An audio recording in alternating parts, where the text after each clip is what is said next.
Hello friends, जय Shri Mahakal. Welcome back. जो blog आप सभी का स्वागत है जो की दुनिया में। आज हम मिलते फिर एक नए ब्लॉग के साथ, नई वीडियो के साथ।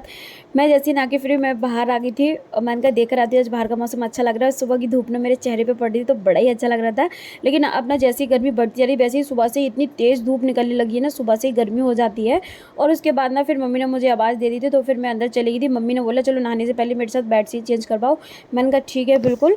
और मम्मी ने ऑर्डर दिया तो भाई करवाना तो पड़ेगा ही। और मैं और मम्मी दोनों ही जुट गए थे अपने काम में। और नहाने से पहले मम्मी ने बेडशीट चेंज की और मैं मम्मी की हेल्प करी थी। मैंने कहा मम्मी आप ना पीछे की साइड जाके खड़ी हो जाओ और मैं ना इधर से खींच के लेकर आती हूँ, आप उधर से खींच के जाओ। और फिर मैंने और मम्मी ने दोनों ने ही और बेडशीट चेंज की।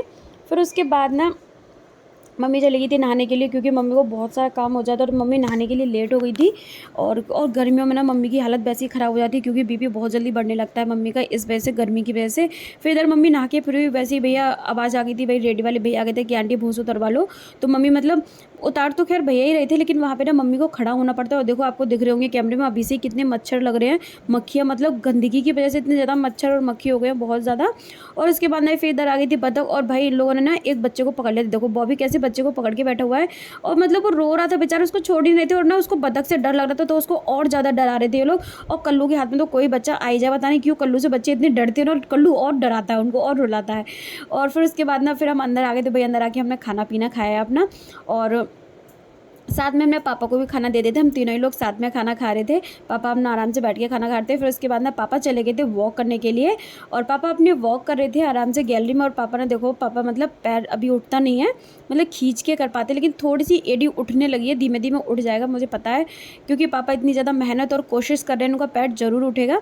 और उसके बाद ना फिर आज ना हमने पापा के हाथ में ब्रेस लगा दिया था क्योंकि पापा का हाथ लटकता ना, इस वजह से डॉक्टर ने मना किया है कि हाथ ना ज़्यादा मतलब लटकना नहीं चाहिए, अच्छा नहीं है उनके लिए क्योंकि फिर वो वही शेप ले लेगा ना हाथ, इस वजह से। और फिर आज हमने पापा को नहला दिया था, पापा को बहुत ही रिलैक्स फील हो रहा था, उनकी बेडशीट वगैरह सब चेंज कर दी थी। फिर उसके बाद ना पापा को चादर ओढ़ के लिटा दी था क्योंकि पापा नहा के आए, वैसे उनको बहुत तेज सर्दी लग रही थी, हमने फ़ैन भी नहीं चलाया इस वजह से। और फिर पापा आराम से लेट गए थे, थोड़ी देर हम लोगों ने आराम किया और पापा सो के उठे तो भाई उनको भूख लग रही थी।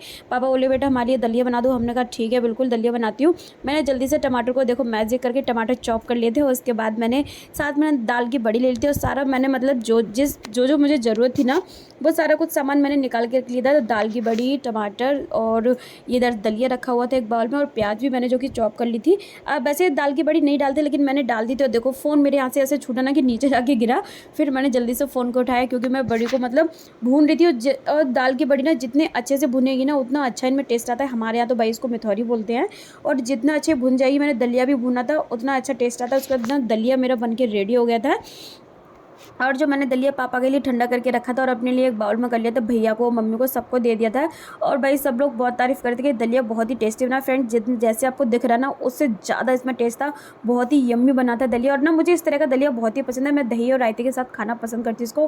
फ्रेंड कमेंट में बताओ कि आपको किस तरीके से दलिया खाना पसंद है। फिर भाई उसका सबसे बड़ा काम बर्तन साफ़ करना। फिर मैं आ गई थी किचन में, मम्मी मुझे ऑर्डर दे के चली गई थी कि भाई तुम्हारा काम रह गया। मैंने कहा मुझे अच्छे से याद है अपना काम।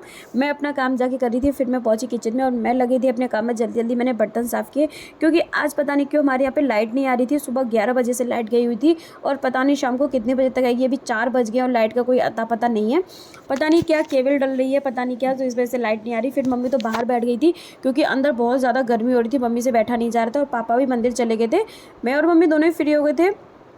मैंने सारा काम कर दिया। मैंने कहा मम्मी आप भी मतलब थोड़ी देर बैठ लो फिर घेर में चली जाना।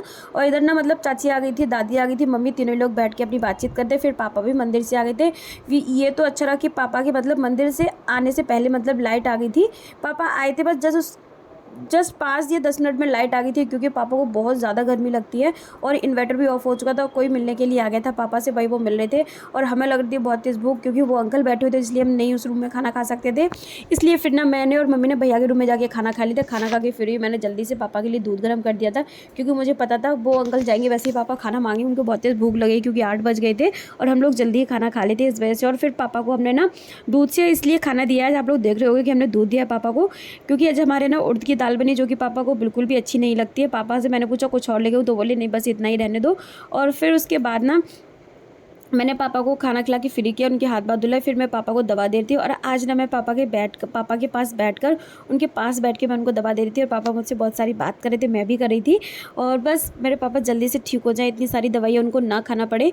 और फिर उसके बाद ना मैं उनसे बातचीत करती जा रही थी क्योंकि जितना वो शांत रहते हैं ना उतना ही उनके माइंड में बातें चलती रहती हैं, क्योंकि वो शेयर नहीं करते हैं ज़्यादा, मतलब बोलते नहीं। हमारे पापा स्टार्टिंग से ही मतलब हम लोगों से ज़्यादा मतलब इतना नहीं बोलते थे, ना हम अपने पापा से बोलते थे। अब मैं अपने पापा के पास ऐसे बैठने लगी हूँ, पहले तो मैं पापा के सामने भी नहीं आती थी। मतलब हमारे सब इतना ज़्यादा डरते थे हमारे पापा से, बहुत ज़्यादा। लेकिन अभी तो पापा की पूरा केयर कर रहे हैं, पापा का पूरा ध्यान रख रहे हैं। और फिर उसके बाद ना फिर मैंने पापा को दवा दी थी और पापा को आराम से लिटा दिया था। और ना फिर मैंने भैया से चुस्की मंगाई थी, क्योंकि मेरा बहुत ज़्यादा खाने का मन कर रहा था, गर्मी भी हो रही थी। मैंने कहा भैया मुझे चुस्की खानी, फिर मैंने ठंडी ठंडी चुस्की खाई। उधर मम पापा को बोल रही थी, मैं कहा पापा आपको खानी, मुझे पता था पापा खाएंगे नहीं। पापा बोले नहीं बेटा तुम ही खा लो, हमें नहीं खानी, क्योंकि पापा को बहुत ज़्यादा नुकसान करती है। इस वजह से हम पापा को कोई भी ठंडी चीज़ नहीं देते, ना मम्मी को देते हैं। फिर मैंने चुस्की के पूरे मज़े लिए, उसके बाद फिर मैं सो गई थी। Thank you for watching my videos friends. Like करो, शेयर करो, ज़्यादा से ज़्यादा मुझे सपोर्ट करो, मेरे चैनल को सब्सक्राइब करो, मेरे वीडियोज़ को लाइक करना मत भूलो। कल मिलते फिर एक नए ब्लॉग के साथ, नई वीडियो के साथ। Thank you.